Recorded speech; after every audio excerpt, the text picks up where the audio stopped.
And so I'd like to invite Steve Della. Could you come up here, please, Steve? And John Burke.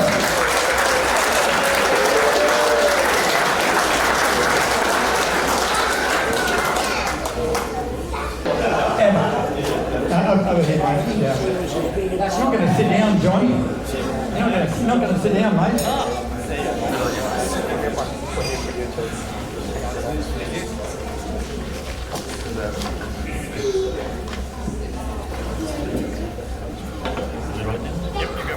Okay, I'd like to thank everybody for coming along and supporting this. What's it?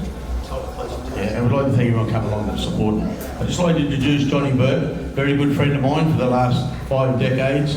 Also trained me, and I don't know if it's good or bad. He married my sister, so we'll see how we go with that. Just to give you a little bit of an insight into John. John is a kid from Kangaroo Point and started boxing at the Wollongabba Police Boys Club in 1957. John, can you tell us a little bit about that? Yeah, it was a fairly new club, and I just went down and had a look and see what was going on, and saw the boxing room, and that was for me. Yep. And who were you training with down there, John, at the time? A bloke called Bob Harvey.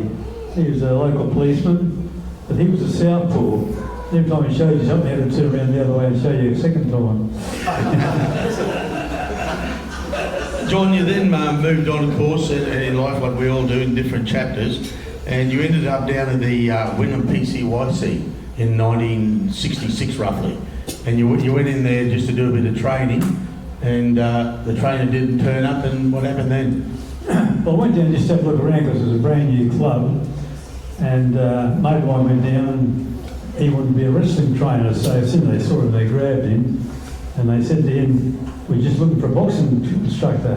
He said, "Oh, my mate will do it." I said, "No, I don't know anything about it." So they said, "Well, the boys are here, you're here, just for tonight." That was 59 years ago. Well, there we are. John, what was the boxing scene like in Brisbane in those days?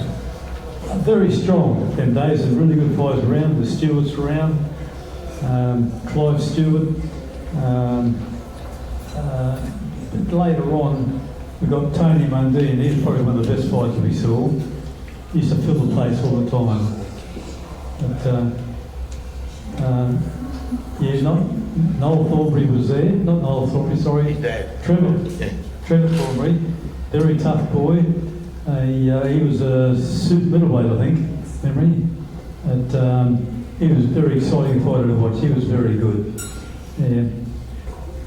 Then in later years, John, you joined the Air Force, and you were privileged to be able to train alongside some of Australia's great fighters at that time that were also in the Air Force.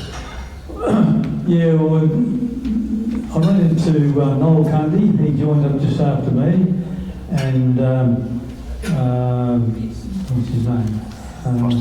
Foster Bibron. He was the Australian heavyweight champion at the time, and Con Russell.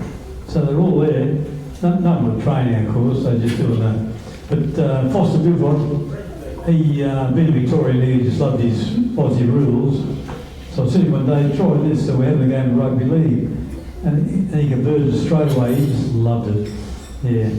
John, some of the fighters you had in that era there, coming out of there when you started up at Boston Road Gym there, you had some good fighters down there. Greg Lees again was fighting main events. Doug Sam, Mark Jansen, all fighting main events at the Hall in the late 70s and the 80s.